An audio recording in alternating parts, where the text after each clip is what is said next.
अस्सलाम वालेकुम बच्चों। अच्छा, अब हम जो डिस्कशन करने जा रहे हैं वो फाइनेंशियल स्टेटमेंट से ताल्लुक़ रखती है। आपकी फाइनेंशियल स्टेटमेंट के अंदर जो इनकम स्टेटमेंट होती है और उसमें आप परचेजेस का पोर्शन जब कैलकुलेट करते हैं, परचेजेस यानी नेट परचेज जब आप निकालते हैं, तो उसके बारे में कुछ डिस्कशन करने जा रहा हूं। जरा गौर से सुनना मेरी बात। वैसे तो ये क्लास में मैं डिस्कस कर चुका हूं, लेकिन फिर भी जब कोई चीज खास तौर पे वीडियो का लेक्चर बना के मैं खास तौर पे किसी चीज पे इन्फ्लुएंस करूंगा ना बहुत ज्यादा, तो इसका मतलब ये है कि ये फिर तुम्हारे दिमाग में एक अलग अंदाज से बैठेगी। एक होता है ना, सवाल करते वक्त आपने साइड में समझाना स्टार्ट कर दिया। ये लेक्चर रिकॉर्ड ही मैं इसलिए कर रहा हूं ताकि तुम्हारे दिमाग में फौरन बैठ जाए। गौर से सुनना मेरी बात। अगर सवाल के अंदर कैरेज लिखा हुआ हो सिर्फ, या इसके आगे इन लिखा हुआ हो, या इनवर्ड लिखा हुआ हो, इनवर्ड लिखा हुआ हो, इसी तरीके से कार्टेज लिखा हुआ हो, कार्टेज के आगे सिर्फ इनवर्ड लिखा हुआ हो या इन लिखा हुआ हो, ट्रांसपोर्टेशन लिखा हुआ हो सिर्फ, या इन लिखा हो उसके आगे, या इनवर्ड लिखा हो, लास्ट फ्रेट लिखा हुआ हो उसके आगे, या इन लिखा हुआ हो या इनवर्ड लिखा हुआ हो, तो समझ जाना कि तुम जब नेट परचेज कैलकुलेट कर रहे होगे, ये वो किराया है जो तुमने सामान खरीद के अपने दुकान में लाने तक का किराया दिया है।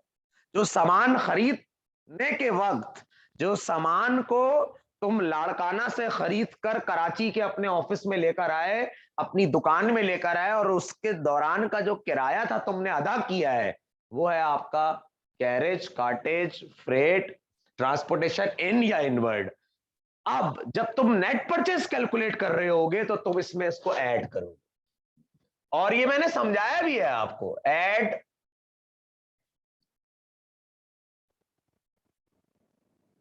इन परचेजेस, जब तुम नेट परचेज कैलकुलेट कर रहे होगे तो उसको परचेजेस में ऐड करोगे, और ये सारी चीजें आपको सॉल्व हुई हुई है। ये सिर्फ मैं अलग से वीडियो बना के ताकि तुम्हारे दिमाग में बैठ जाए बातें, इसलिए बता रहा हूं।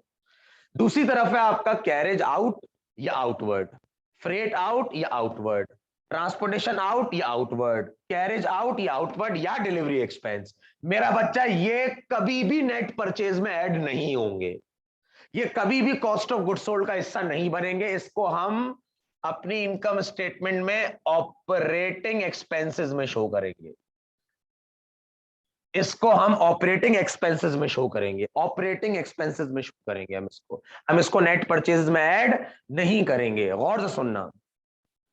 कैरेज, कार्टेज, ट्रांसपोर्टेशन या फ्रेट लिखा हुआ हो, या सिर्फ इनके आगे इन इन इन लिखा हो, इनवर्ट इनवर्ट इनवर्ट इनवर्ट लिखा हुआ हो, तो परचेजेस में इसको ऐड करेंगे हम जब नेट परचेज बना रहे होंगे।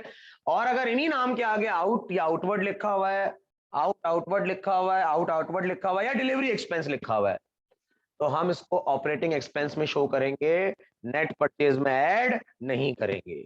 ये हो गई बात आपकी। कोई भी किराया अगर आप सामान खरीदने के वक्त देते हैं तो वो परचेज में ऐड होगा। सर ये क्या कहलाता है? चलें, आपने ये तो बता दिया ऑपरेटिंग एक्सपेंस में आएगा, ये है क्या? मेरा बच्चा, आपने कस्टमर से वादा किया था कि ये सामान मैं आपके घर तक पहुंचाऊंगा। आप कस्टमर के घर तक पहुंचा रहे हैं, खुद खरीद के अपनी दुकान में लाने वाला किराया नहीं है ये वो किराए हैं जो कि आप कस्टमर को डिलीवर करने। मिसाल के तौर पे मेरी एक फर्नीचर की दुकान है, एक कस्टमर आया, बोल रहा है मेरे घर पे फर्नीचर आप भिजवाएंगे। मैंने बोला ठीक है सर, अगर आप हमसे सामान खरीदते हैं, फर्नीचर खरीदते हैं, मैं भिजवाऊंगा, किराया मैं दूंगा, मैं कंपनी दूंगा, कंपनी देगी किराया इसका। तो अगर किराया कस्टमर को पहुंचाने के वक्त आप दे रहे हो तो वो कहलाता है carriage out outward, freight out outward, transportation out outward, cartage out या आउटवर्ड, या डिलीवरी एक्सपेंस। ये ऑपरेटिंग एक्सपेंसेस के हिस्से होते हैं और ये परचेज में ऐड होता है। ये बात आपको समझ में आ गई? कॉपी करना चाहो कॉपी भी कर लो, कॉपी करना चाहो कॉपी भी कर लो।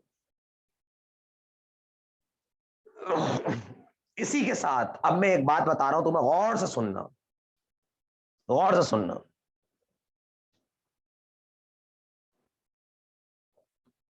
ये एक बात हो गई। अच्छा, ये सारा डिस्कशन हम छोटी छोटी चीजों का कर रहे हैं जिसकी मैं वीडियो बना रहा हूं। सवाल अगर मैं कोई प्रैक्टिस करवाना चाहूं तो मैं भी करवा दूंगा आपको, लेकिन मैंने अच्छे खासे करवा दी है, सारी इनकम स्टेटमेंट बैलेंस शीट सब बनवा दी है। हाँ, एक सवाल मैं और करा देता हूं इनकम स्टेटमेंट बैलेंस शीट का, थोड़ा और पक्का हो जाएगा।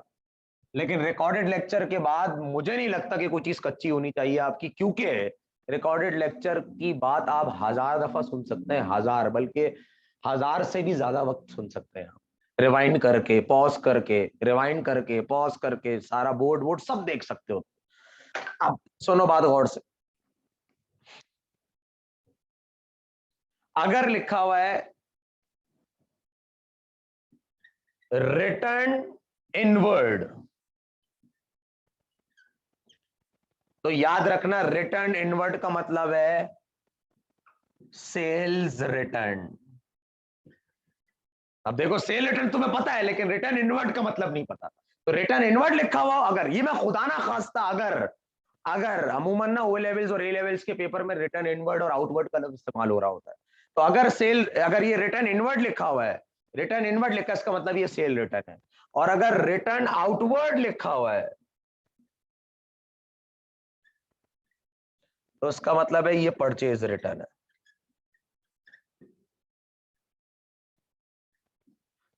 सेल रिटर्न आपकी सेल से माइनस होता है नेट सेल्स निकालने के लिए। ग्रॉस सेल्स जब होती है आपकी सवाल में सेल रिटर्न या सेल डिस्काउंट दिया हुआ हो, तो सेल रिटर्न माइनस होता है नेट सेल्स निकालने के लिए। और नेट परचेज बनाने के लिए आपको परचेजेस में से परचेज रिटर्न और परचेज डिस्काउंट माइनस करना होता है। खैर मैं यहाँ पे परचेज रिटर्न की बात कर रहा हूँ। क्लियर है मेरा बच्चा? तो एक ये कॉन्सेप्ट मैंने बताया आपको, और एक किराए का कॉन्सेप्ट बता दिया मैंने। क्लियर है बच्चों?